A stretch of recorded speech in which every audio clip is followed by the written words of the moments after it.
Hello, fellow seeker. Welcome to the WordScaper, your quiet corner for gentle reflections, a sanctuary where we can pause and truly listen. Today, we're going to unravel a profound enigma that sits at the very heart of our human experience, a paradox that might just quiet the anxious hum of tomorrow's worries. What if the future, the very future you anticipate, plan for, and sometimes worry about, has, in a very real sense, already happened?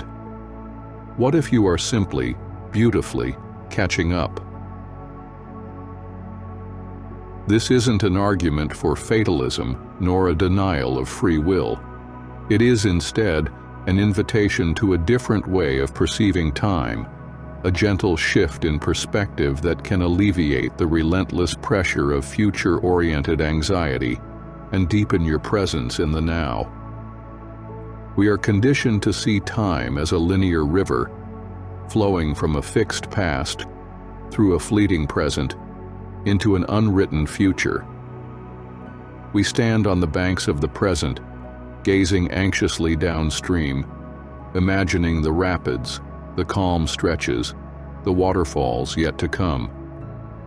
Our lives are often consumed by this forward gaze, planning, preparing, hoping, fearing, all centered on what will be. But what if this mental construct of time, while useful for navigating daily life, is a limited understanding of a much grander, more holistic reality? Consider the subtle yet pervasive anxiety that accompanies our relationship with the future. We fret over decisions, agonize over outcomes, and chase after imagined successes. We believe our happiness, our peace, our very sense of worth resides in some future state: a promotion, a relationship, a financial milestone, a moment of recognition. This constant striving creates a perpetual state of not yet, where the present is merely a stepping stone, and true contentment is perpetually deferred. We are forever trying to control the uncontrollable, to force a certain tomorrow, much like trying to grasp water in a clenched fist. The harder we squeeze, the more fluid life slips through your fingers.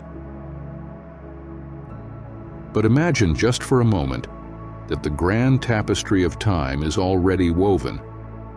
Imagine that every moment, every event, every experience, past, present, and what we perceive as future, exists in a timeless, unified field. This concept echoes through various philosophical and spiritual traditions, suggesting that our linear experience of time is a function of our human perception, much like our nervous system's opinion of reality. From a higher, perhaps more cosmic vantage point, all moments simply are. Our conscious experience, then, is like a spotlight moving across this pre-existing tapestry, illuminating one thread at a time, creating the illusion of unfolding linear progression. Think of it like watching a film. When you sit in the cinema, the entire movie, from beginning to end, has already been filmed, edited, and placed on the reel. The story is complete. Yet, as you watch, you experience it linearly, moment by moment, surprised by plot twists, feeling tension build, celebrating triumphs, and mourning losses. You are catching up to a story that has already happened. Your experience of suspense and surprise is a function of your limited sequential viewing. The film itself holds all moments simultaneously. Could our lives be a similar experience, with our consciousness moving through a pre-existing reality, creating the perception of time's arrow? This idea is not meant to diminish the power of our choices or the impact of our actions. Within the film of our lives, our choices are deeply real and profoundly meaningful. They are the intricate movements within the choreography. But the larger framework, the inherent possibilities and ultimate destination, might already be embedded in the fabric of existence. Our free will, in this view, is not about changing the future, but about how gracefully, how consciously, and how authentically we participate in its unfolding. This perspective can be profoundly calming. If the future has, in some essential way, already happened, then the relentless pressure to force outcomes begins to dissolve. The frantic striving, the constant worrying, the desperate attempts to control every variable can be gently released. Why exhaust yourself trying to steer a ship that is already, in some deeper sense, on its predetermined course, even if the journey feels unpredictable from your limited vantage point? This isn't an excuse for inaction. It's an invitation to intentional present-moment action, unburdened by the crushing weight of outcome dependency. This resonates with philosophies that emphasize presence and acceptance. In many Eastern traditions, particularly those rooted in non-dualism, the ultimate reality is often described as timeless, eternal, and all-encompassing.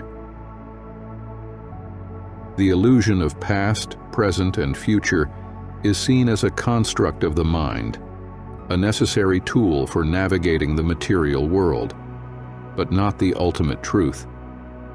The path to liberation often involves transcending this linear perception, dissolving the boundaries between moments, and resting in the eternal now. Consider the Zen concept of mu. It's often translated as nothing or no thing, but it points to a reality beyond dualistic thought, beyond categorization, beyond the very constructs of time and space. When one achieves a state of satori or enlightenment, the veil of linear perception can lift, revealing a timeless, interconnected whole.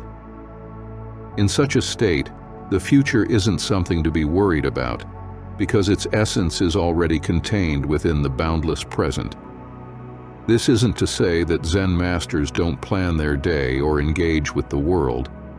It's that their engagement comes from a place of profound inner stillness, unburdened by the anxious attachment to future outcomes.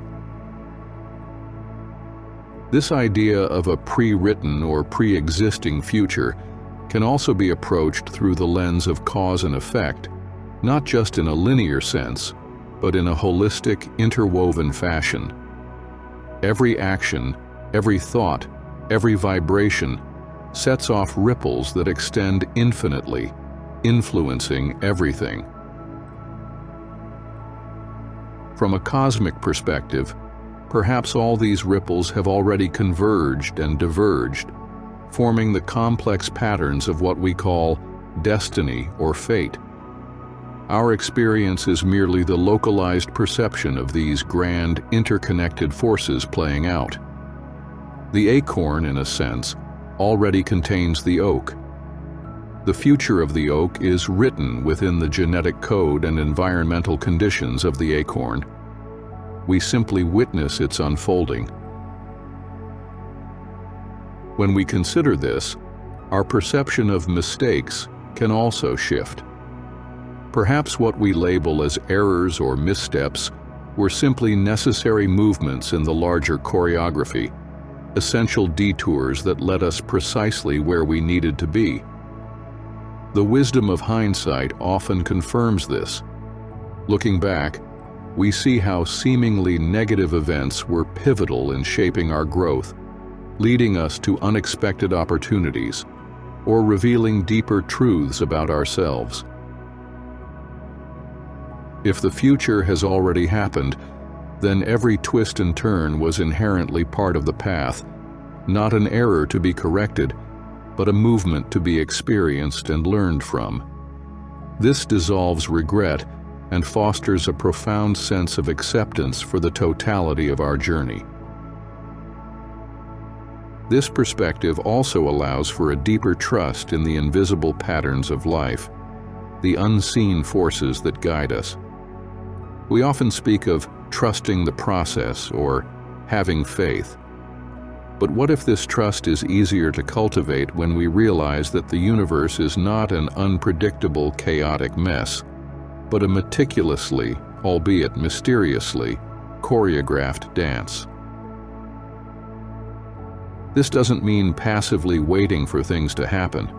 It means acting with intention, sowing seeds with diligence, but then releasing the rigid demand for specific, preordained outcomes, understanding that the ultimate harvest is part of a grander design.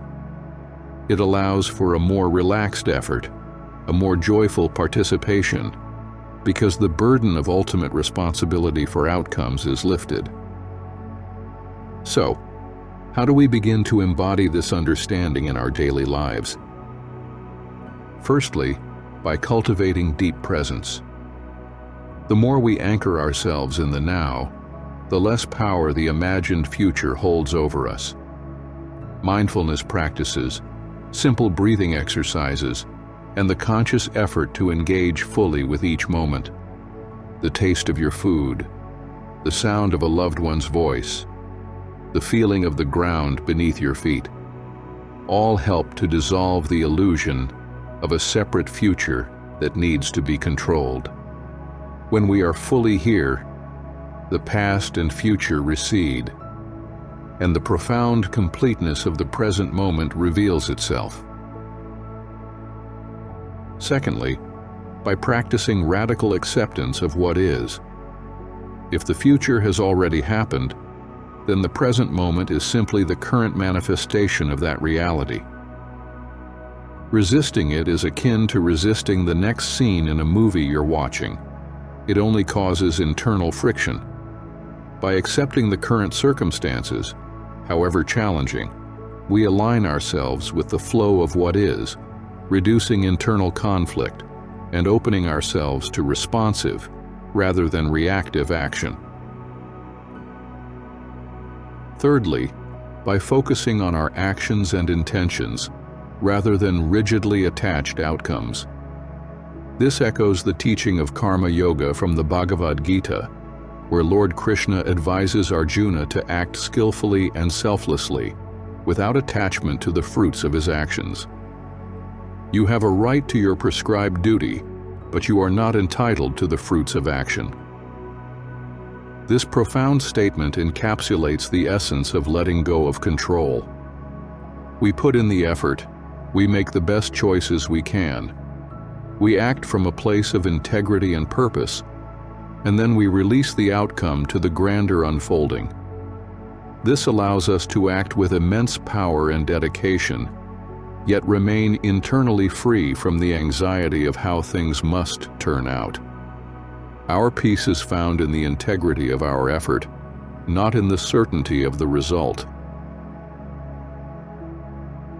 Next, by fostering profound trust.